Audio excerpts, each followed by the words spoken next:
it's a big thing. Like this is a big obstacle to any kind of real left project, because the dynamics of the culture war right now kind of have this like gravitational pull that sucks in everything around them, and everything. I mean, like we had I mean, literally, I mean, not that it's over, but starting to be over, like the last year, like COVID-19, like somehow, became a culture war issue. Right. All those things get turned into culture war things, even like kind of basic policy things like masks for both sides become sort of political signifiers in a way that, yeah, it seems particularly acute in America. I know other countries have their stuff in worse regard than we do in certain areas, but like that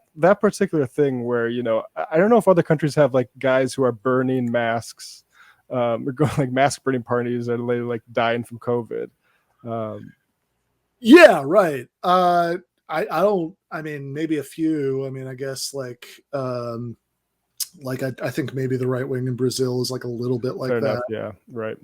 But not many, I think, right? Like I think there are lots of places where you had, conservative parties who weren't. I mean, certainly with something like masks, right? I mean, it doesn't even threaten anybody's business interests. It's not like you're closing closing the place down. You're just wearing a mask.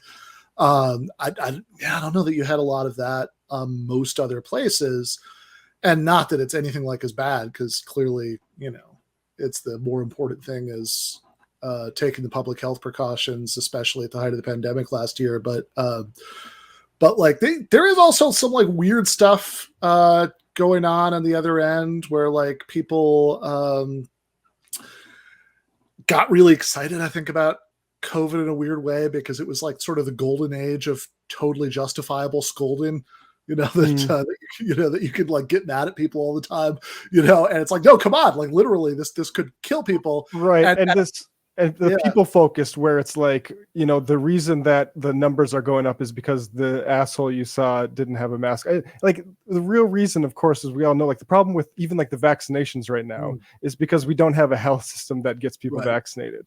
And so we have to rely on persuasion to people. And we do not have, we don't have authority, institutions that can persuade people. And like, that's just where we are.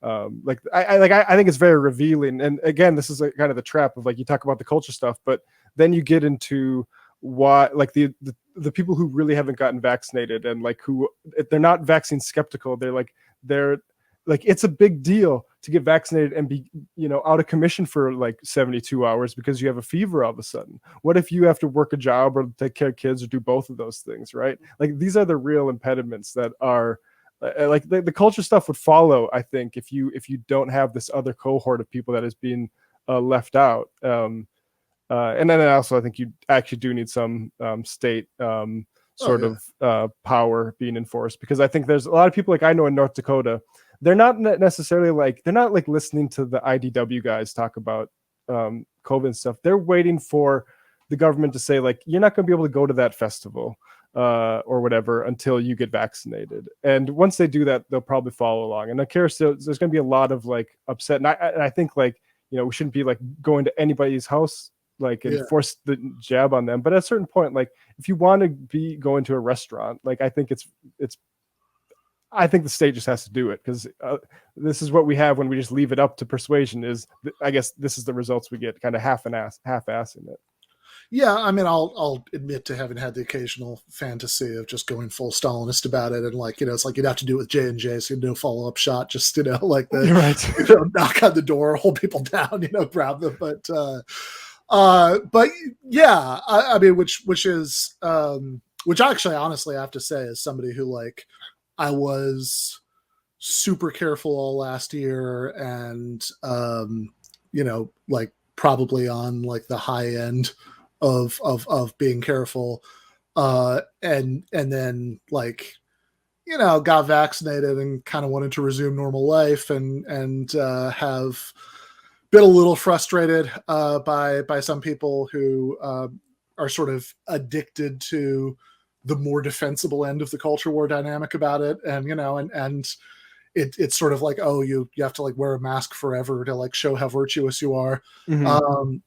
But, and, you know, and it's really hard to break out of, right? Because it's sort of like the, if anything that you say about this, right, like is going to read as an intervention in that. And it's something, I mean, moving from, and, you know, whatever, by the way, I also should say that, that's one of the reasons that like I have that little, you know, that little inner Stalinist on it who really does want to just go to door, you know, Right.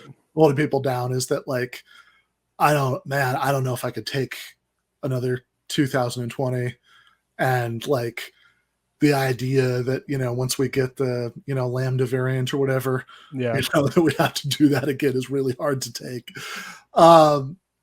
But yeah, I mean, we don't want to, I mean, it's obviously totally contrary to the point of any kind of left politics to focus on judging individuals, you know, and there's, and I guess moving beyond that example, I mean, there is a much bigger, trickier thing here, which is, how is it that if you have this perspective, which is obviously right, that like, just to put it really, you know, crassly, right? You know, we don't want culture, you know, we don't want culture war, you know, we want class war, you know, we want to have like, you know, even in sort of immediate mild reformist terms, we don't want to be focusing on issues that are going to be, are going to tend to divide people up, if not exactly 50-50, then like at least, you know, something much closer to 50-50, because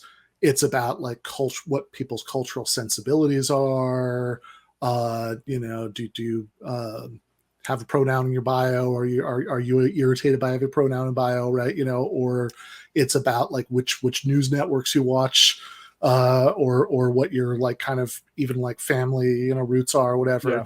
That anything that's about that, it's going to be very, very hard to assemble, you know, a big majority on to actually do anything to fundamentally change the contours of anything. Whereas when it comes to redistribution, you have been watching a free public preview for a patron exclusive episode of Give Them an Argument. To get the rest of this episode, plus patron exclusive episodes every single Thursday, as well as patron exclusive post games after the regular show every Monday night, and a lot more, head over to patreon.com/Ben Burgis. As a friend of mine used to put it, why be foolish?